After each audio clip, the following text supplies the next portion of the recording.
Hence, only two displacement need to consider at each nodes.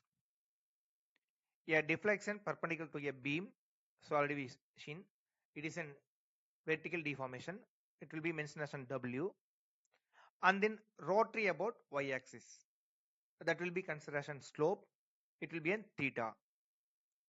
Thus, the total deformation for an beam element will be two transverse motions. That will be W1, W2, and then two rotary motions. That will be in theta 1, theta 2. Here showing that the number of elements and then constraints. So it is an individual node displacements. So this is the node 1. For node 1, the deflection will be an W1, and node 2 deflection will be an W2. So based on that, the slope will be induced.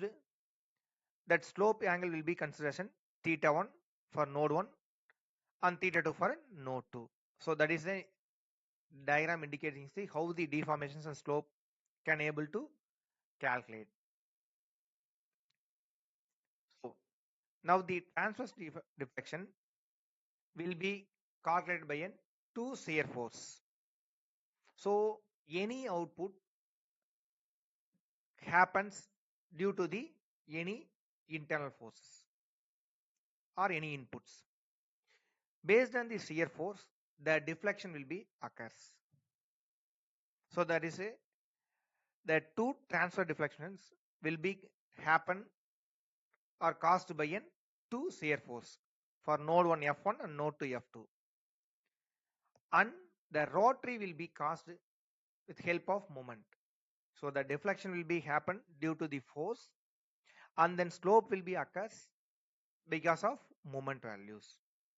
So each node they're having a two inputs. One will be an force, another will be an moment. For force, the deflection will be output. For moment, the slope will be an output. So that's the complete vector of nodal displacements, and the nodal force for a beam 1, beam 2 will be an displacement u1, u2, that will be considered as an displacement and slope. So w1 theta 1 for node 1 and w2 theta 2 for a node 2. Likewise force. So f1, f2. So f1 will be an node indications, node 1 indication. So force f1 and moment m1. For node 2 force f2, moment m2. Hence the element stiffness matrix w1 theta 1, w2 theta 2 is a displacement. It will be used for making a safe function for a particular beam elements.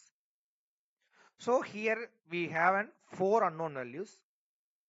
Based on the 4 unknown values, we want to find this shape function or a potential selecting of potential energy equation. So the order will be in cubic. The minimum order will be in cubic orders.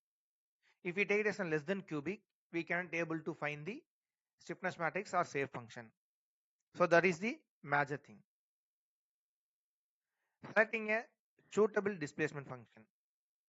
A function that unique defines the state of displacement at all points within the elements is known as displacement function.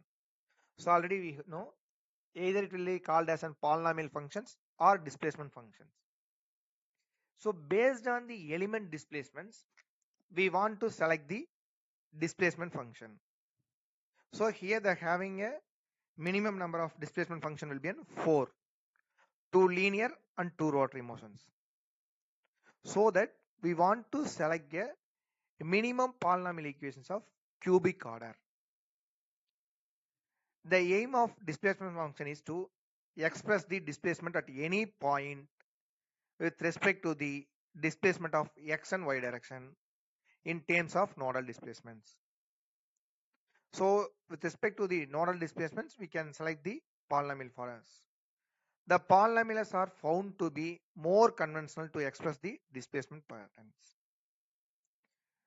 The assumed polynomial must contains one unknown coefficient for each degrees of freedom possessed by the elements. So that only I will indicate it.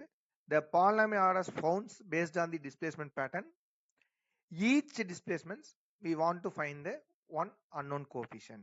So for that here selecting as an 4 unknown coefficient. So we need to select in cubic.